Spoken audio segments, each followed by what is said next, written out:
North Korea crisis, Tillerson says U.S. open to talks.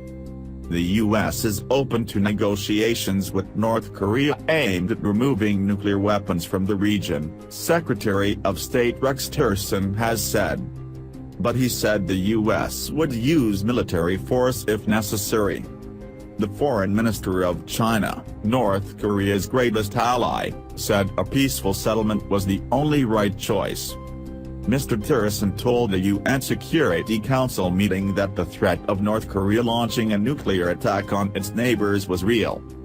Thousands of U.S. soldiers are stationed in North Korea's regional neighbors, South Korea and Japan. He called on other countries to isolate Pyongyang diplomatically. The right agenda.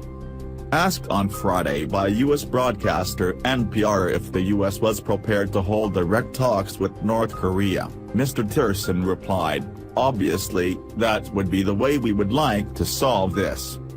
But North Korea has to decide they're ready to talk to us about the right agenda."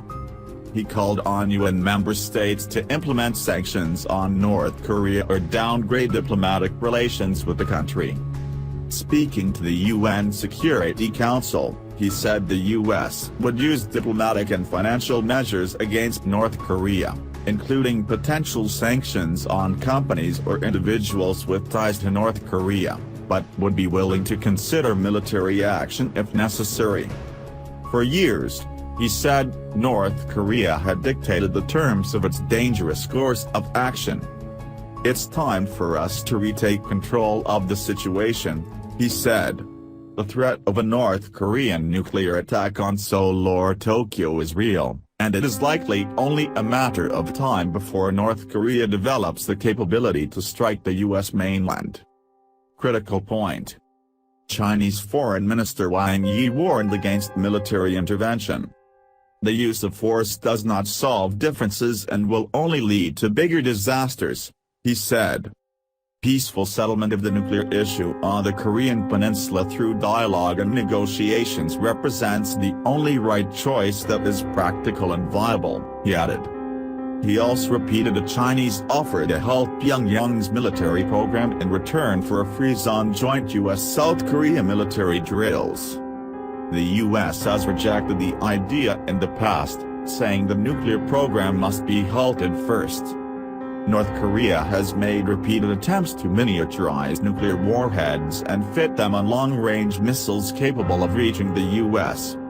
It has also made several military shows of strength in recent weeks, and the U.S. has sent warships and an anti-missile system to the region in response.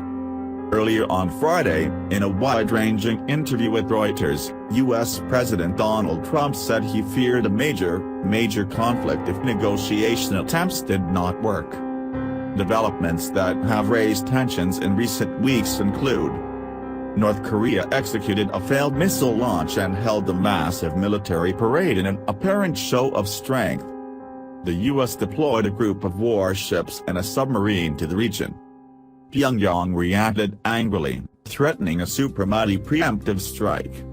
The U.S. began installing a controversial $1 billion, £775 million, anti-missile system called THAAD in South Korea, which Mr. Trump said South Korea should pay for.